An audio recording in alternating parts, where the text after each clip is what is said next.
الحمد لله الذي علم الإنسان ما لم يعلم والصلاة والسلام على قاسم العلوم والحكم وعلى آله وصحبه سادات العرب والعجم أما بعد فأعوذ بالله من الشيطان الرجيم بسم الله الرحمن الرحيم قال الله تبارك وتعالى في كلام المجيد وفرقانه الحميد إن الذين آمنوا وعملوا الصالحات سيجعل لهم الرحمن ودا صدق الله مولانا العظيم وصدق رسوله النبي الكريم الأمين وقال رسول الله صلى الله عليه وسلم لا يؤمن أحدكم حتى أكون أحب إليه من والده وولده والناس أجمعين صدق رسول الله صلى الله عليه وسلم تانا قربان یا رسول مدنی تانا قربان یا رسول مدنی تماشقید سبحان یا رسول مدنی ستا محبت چے پکم زلکی نقشوی نوی نشت حغی زلکی ایمان یا رسول مدنی او کہ ہزار زل ایمان روڑی خوبستال عشقا چر بنشی مسلمان یا رسول مدنی ستا پا کمال جمال کرم سوال چی رب رضاشی زما محمد امین ستا نعت خوان یا رسول مدنی الصلاة والسلام علیکہ یا سیدی یا رسول اللہ الصلاة والسلام علیکہ یا سیدی یا حبیب اللہ الصلاة والسلام علیکہ یا سیدی یا رحمت للعالمین وعلا آلکہ واصحابکہ یا سیدی یا خاتم النبیین تشریف فرما علماء کرام مشائخ اعظام بالخصوص میزبان محفل استان عالیہ چورا شریف کے چشم و چرا انتہائی قابل صد احترام برادر مکرم جناب پیر طریقت رہبر شریعت حضرت العلامہ مولانا سید فیصل شاہ صاحب گیلانی دامت برکاتہم و فیوزاتہم علینا، یہاں تشریف رکھنے والے تاریخ لبیک یا رسول اللہ کے ذمہ داران اور دور نزدیک سے آنے والے اس آستانے کے عقیدت مند تمام کو میرے طرف سے السلام علیکم ورحمۃ اللہ تعالی وبرکاتہ۔ یہ بات حقیقت ہے اور ازہر من الشمس ہے کہ جس کو جو بھی ملا میرے مصطفیٰ کریم کے طفیل ملا، قیامت تک جس کا نام رہے گا سرکار کی وجہ سے ہی رہے گا۔ آج اسی ماحول میں، بارش میں اور اسی موسم میں راستوں پر یہ ہم دیکھ رہے تھے کہ گاڑیاں یہاں تک آنے میں بھی مشکلات تھی، مگر اس کے باوجود ایک جمع غفیر آستان عالیہ چورا شریف کی سرزمین پر موجود ہے۔ یہ اس بات کی طرف اشارہ ہے کہ اگر آج بھی ہم حضرت خواجہ خواجگان حضرت سلطان الاتقیاء سلطان الاولیاء حضرت نور محمد چراہی رحمت اللہ تعالی علیہ ونور اللہ مرقدہ الشریف کی اس آستانے اور اس خاک کی بھی ہم عزت کرتے ہیں، اس کی وجہ یہ ہے کہ آپ نے سرکار کی غلامی کی۔ پشتو کی مشہور شاعر ہے عبد الرحمن بابا، 400 سال قریب ہونے کو ہے، اور آپ کے بارے میں جب 92 میں آپ کا مزار مبارک یعنی قبر کی منتقلی ہو رہی تھی، مزار مبارک بن رہا تھا، اور جب آپ کے قبر مبارک کو لحد کو کھولا گیا تو 350 سال بعد آپ کا جسم بھی سلامت اور آپ کا کفن مبارک بھی صحیح سلامت تھا۔ آپ نے فرمایا پشتوں میں کہ استاد در گدایان واڑا بادشاہان دی، یا رسول اللہ جو تیرے در کے گدا ہے پھر وہ گدا نہیں رہتے، پھر وہ بادشاہ بن جاتے ہیں۔ استاد در گدایان واڑا بادشاہان دی او ہر چ استاد در اوزی در پدرشی، جنہوں نے تیرے در کی طرف اپنے آپ کو آپ کے در کے خاک کے ساتھ جس کا نسبت رہا وہ تو بادشاہ بن گئے، جنہوں نے اپنے آپ کو مستغنی اور بے پرواہ سمجھا وہ جو تیرے در سے یار پھرتے ہیں پھر در بدر یوں ہی خوار پھرتے ہیں۔ استاد در گدایان واڑا بادشاہان دی او ہر چ استاد در اوزی در پدرشی، او پا دربار در رسالت چے سرفراز شی سوک داتا و سوک خواجہ سوک قلندر شی۔ یا رسول اللہ جو تیرے نگاہ ناز جس کو مل جاتا ہے پھر کوئی داتا بن جاتا ہے، کوئی خواجہ بن جاتا ہے، کوئی قلندر بن جاتا ہے، کوئی خواجہ نور محمد چراہی رحمت اللہ تعالیٰ علیہ بن جاتا ہے۔ استاد در گدایان والا بادشاہان دی، جو تیرے در کی غلامی جنہوں نے قبول کی، پھر وہ غلام نہیں رہا، پھر وہ بادشاہ بن جاتا ہے، پھر وہ بادشاہ بن جاتا ہے۔ اور آج ہم جس جگہ پہ جمع ہے یہ تو حقیقت ہے اور ظاہری بات ہے۔ اب کوئی بندہ 22 جون کی سورج اپنے آب و تاب سے چمک رہا ہو اور بندہ اس کو دیکھ کر بھی کہے کہ آج سورج کی کوئی تپش اور حرارت نہیں ہے، سورج کی روشنی نہیں ہے،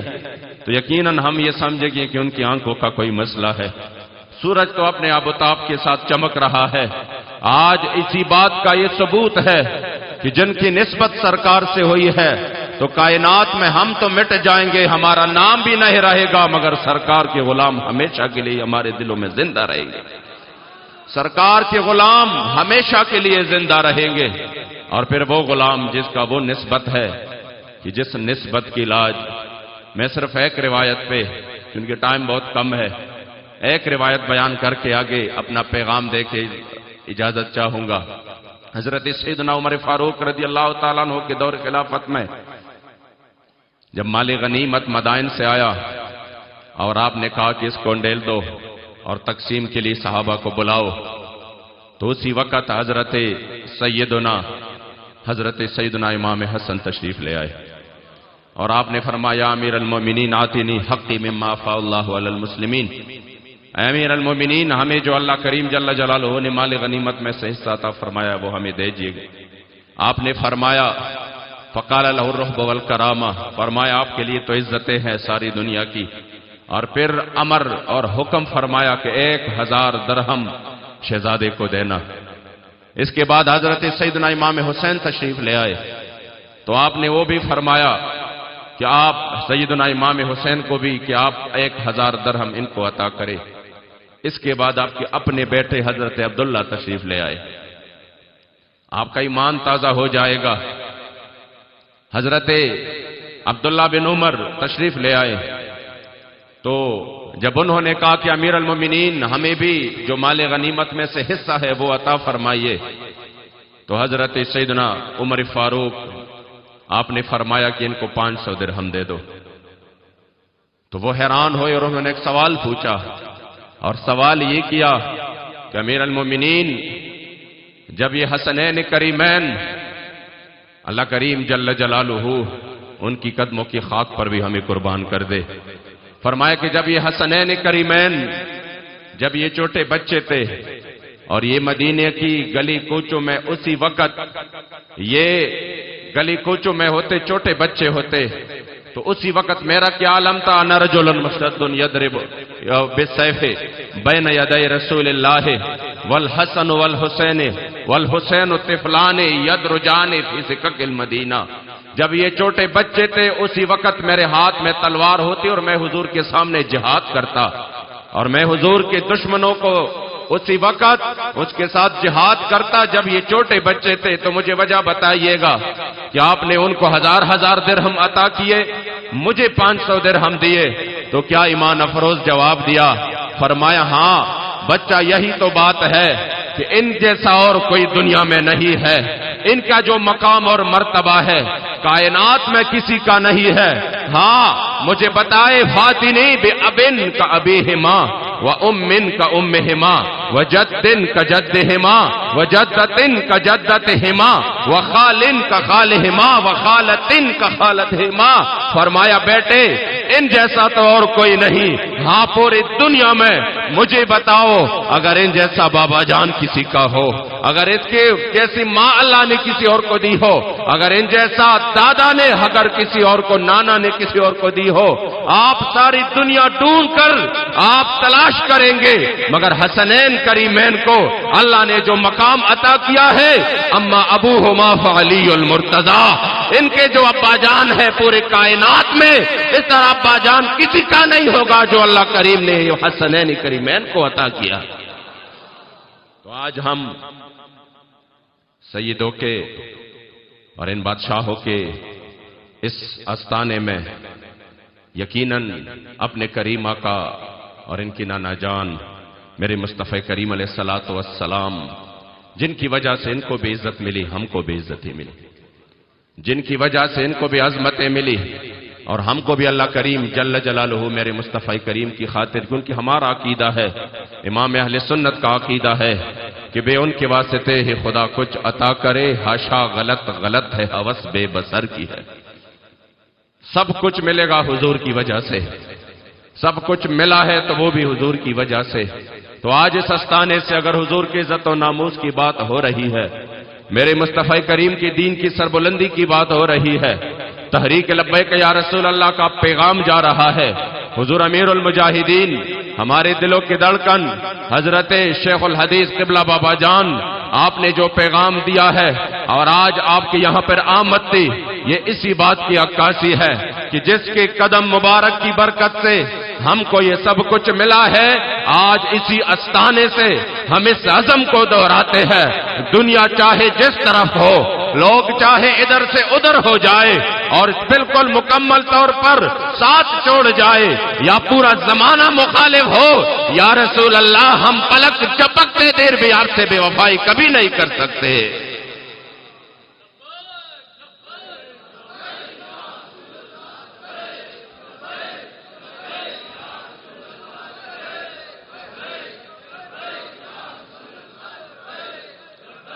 اور پھر ایک ایسے دور میں جب ہر طرف سے اسلامی اقدار پر حملے ہو رہے ہوں، جب ہر طرف سے مسلمانوں کی نظریاتی سرحدوں پر بھی حملے ہو، مسلمانوں کے جسم پر بھی حملے ہو۔ میں نے پہلے بھی کئی بار یہ 5-6 مہینے میں کئی بار آ چکا ہوں اور ہر پروگرام میں نے یہ کہا ہے کہ آہستہ آہستہ وقت آتا جائے گا کشمیر کو ہم بھول جائیں گے۔ میں نے کہا بھی تو تازہ ادھر جو ہے نا وہ انہوں نے مکمل طور پر ان کو محصور کر رکھا ہے، تو سب چیخ رہے ہیں کہ نہیں یہ بہت ظلم ہو رہا ہے۔ میں نے کہا 5 مہینے گزر جائیں گے، 6 مہینے گزر جائیں گے، 7 مہینے، 8 مہینے، 9 مہینے، پھر آخر میں ہم بھی بھول جائیں گے کہ جو ہمارے لاکھوں لوگ محصور ہے، جن پر زندگی عرصہ حیات تنگ کی جا رہی ہے، آج امت مسلمہ اس مقام پہ آ کے کڑی ہے۔ خدا کا خوف کرے کہ وہ ہم نے تو آگے حضور کا سامنا کرنا ہے، کس منہ سے کریں گے؟ 7 مہینے یا 8واں مہینہ ہے، ابھی تک مکمل طور پر کرفیو نافذ ہے، بار بار حضور کے دین پر حملے ہو رہے ہیں، کبھی ختم نبوت کے ساتھ چھیڑ چھاڑ، کبھی مسلمانوں کے اسلامی اقدار پر حملے، اور کبھی مسلمانوں نے جو ایک ایسے دور میں جو کہ مکمل طور پر ایک پرفتن دور ہے، جہاں پر مفاد پرستی عام ہے، اسی دور میں ایک جماعت حضور کے دین کے لیے کھڑی ہو گئی، اور اس جماعت نے صرف رسمی اور رواجن ایک نعرہ نہیں لگایا بلکہ میدان میں کر دکھایا۔ اگر لبیک یا رسول اللہ کا نعرہ لگایا تو صرف نعرے کے حد تک نہیں تھا، صرف اس حد تک نہیں تھا، غلامی رسول میں موت بھی قبول ہے۔ نعرہ تو لگایا، لیکن جب وقت آیا کہ لبیک یا رسول اللہ میں حاضر ہوں، تو پھر کہاں کہاں حاضر ہوئے؟ اگر حضور کے ختم نبوت پر حملہ ہوا اور فیض آباد کی میدان میں جب حضور کی عزت و ناموس کی پر حفاظت کی بات آئی تو پھر فیض آباد کے میدان میں حاضر بھی ہوئے۔ پھر اس سخت ترین سرد راتوں میں، سخت ترین سردی کی راتوں میں سردیاں بھی برداشت کی، اسی وقت بھی حاضر ہوئے، اور جب فورس نے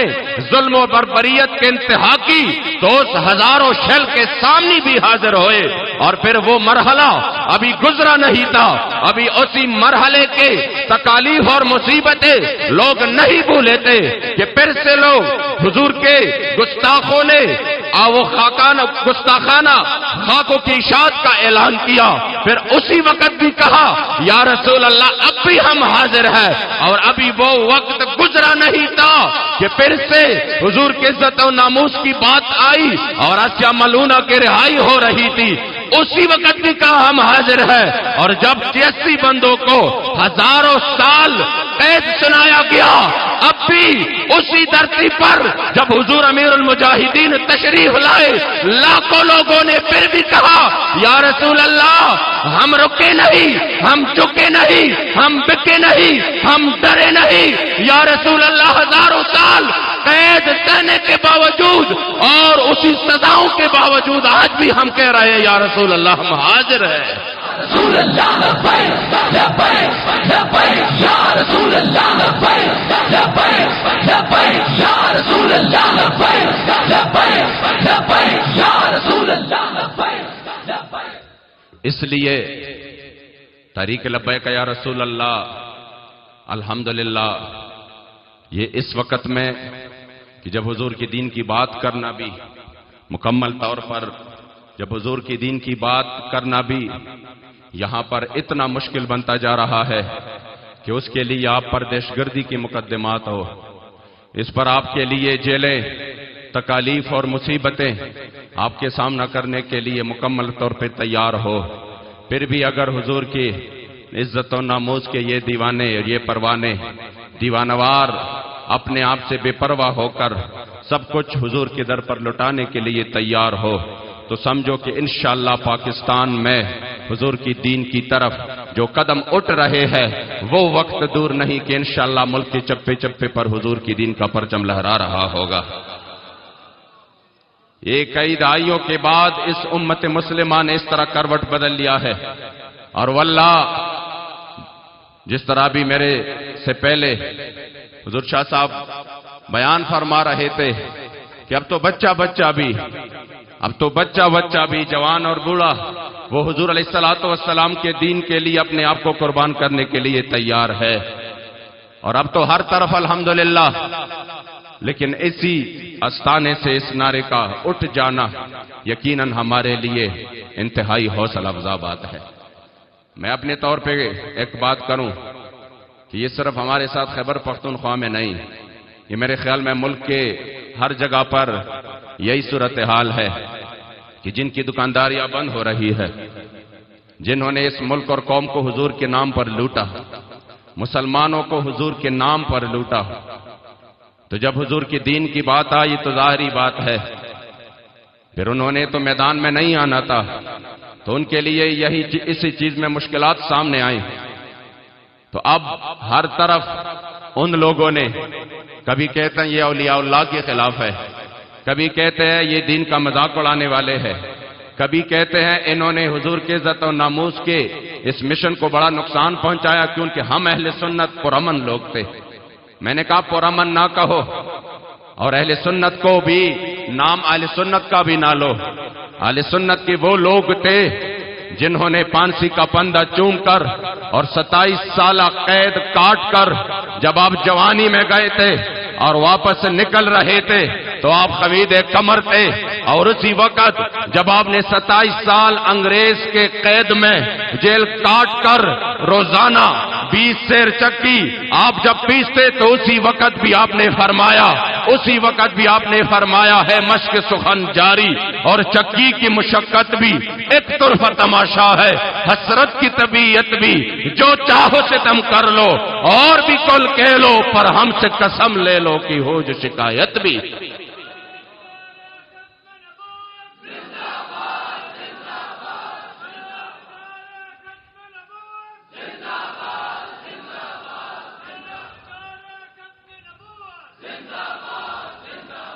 میں نے کہا اہل سنت کا نام بدنام نہ کرو،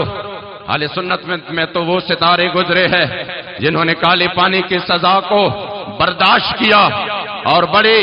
انہوں نے مشقتیں اٹھائیں، مگر پھر بھی فرمایا فدیت محمدً خیر البرایا۔ میں نے کہا اہل سنت کی تاریخ تو سورج سے بھی زیادہ روشن ہے، جنہوں نے زمانے کے ہر ظالم کے ظلم اور جابر کی جبر کو میں نے ان کے جبر کا مقابلہ کیا مگر کبھی سر نہیں جھکایا، ہر میدان میں ان کے ساتھ کڑے اس طرح ڈٹے رہے کہ آج تک تاریخ اس بات کو دہرا رہا ہے۔ میں نے کہا اہل سنت نے یہ دن کبھی نہیں دیکھا کہ جب حضور کی عزت پر حملے ہو، جب حضور کے ناموس پر حملے ہو اور ہم کہے ہم پرامن ہے، ہاں امن تب ہو سکتا ہے جب حضور کے دین کو، جب حضور کے عزت و ناموس کی حفاظت ہو، اور جب مسلمانوں کی مال و عزت و آبرو کی حفاظت ہو۔ لیکن اگر کسی مسلمان کی عزتیں لوٹی جا رہی ہو تو پھر امن نہیں ہو سکتا، پھر اسی وقت بات ہوگی تو غیرت کی ہوگی، تو پھر اسی وقت بات ہوگی تو اسلامی حمیت کی ہوگی۔ ہمارے سامنے تو تاریخ موجود ہے، جب بنو قینقاع کی ایک بیٹی کو یہودیوں نے اسی وقت ان کی دوپٹے کو پیچھے سے باندھ دیا، اور وہ جب وہ بازار میں سودا کر رہی تھی تو ایک یہودی نے کہا مجھے اپنا چہرہ دکھائے، آپ نے کہا نہیں میں مسلمان ہوں۔ جب وہ بیٹھ گئی ایک جگہ پہ تو انہوں نے پیچھے سے وہ چادر باندھا، جب آپ اٹھ گئی تو وہ چادر چہرے سے ہٹ گیا۔ یہودیوں نے کہا لگایا، میرے مصطفی کریم علیہ السلام کو خبر پہنچی۔ کریم آقا نے اسی وقت پورے قبیلے کو خبر بھیجی کہ تمام کا تمام قبیلہ جلا وطن ہو جائے۔ آپ نے مسلمانوں کی ایک بیٹی کی چادر، میں پرسوں گیا تھا، حضرت امیر المجاہدین نے فرمایا کہ آپ عافیہ صدیقی کے پاس بھی چلے جائیں، ان کے گھر چلے جائیں ان کی ماں سے ملنے۔ یقین کریں انہوں نے کہا کہ 3 سال اب تو ہو چکے ہیں کہ ہماری بیٹی کی ہم سے بات بھی نہیں ہوئی، 3 سال ہو چکے ہیں کہ ہمارے بیٹی کی ہم سے بات بھی نہیں ہوئی۔ تو اس مرتبہ اس کی ماں نے مجھے ایک عجیب بات بتائی، اور وہ آپ کو اس لیے بتانا ضروری سمجھتا ہوں کہ مسلمانوں میں یہ غیرت جاگ جائے۔ انہوں نے کہا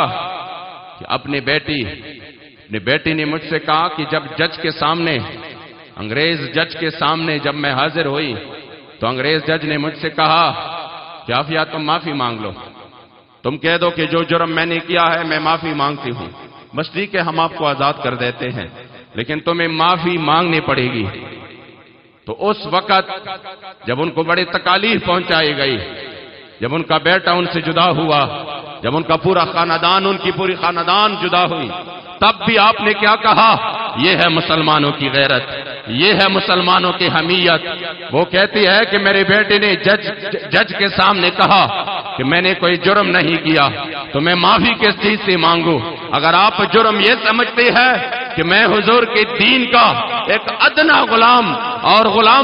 اور حضور کے دین کی خدمتگار ہوں، اگر یہ آپ میری جرم سمجھتی ہیں کہ میں نے کلمہ پڑھا لا الہ الا اللہ محمد الرسول اللہ، تو یہ تو آپ 86 سال کے مجھ پر ارادہ رکھتے ہیں ظلم کا۔ خدا کی قسم 1000 سال ہو میرے سامنے، پھر بھی مصطفی کریم کے دین کا پرچم یوں ہی تھامے رکھوں گی اور معافی میں کبھی نہیں مانگوں گی۔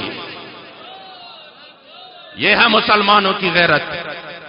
یہ ہے مسلمانوں کی غیرت۔ جب ان کی عزتیں لوٹی جا رہی ہو اور آپ یہاں پہ بیٹھ کے کہہ رہے ہو کہ نہیں ہم نے امن کا پیغام دینا ہے، تھوڑا افغانستان کی طرف آپ دیکھ لیتے کہ ایک طرف پوری دنیا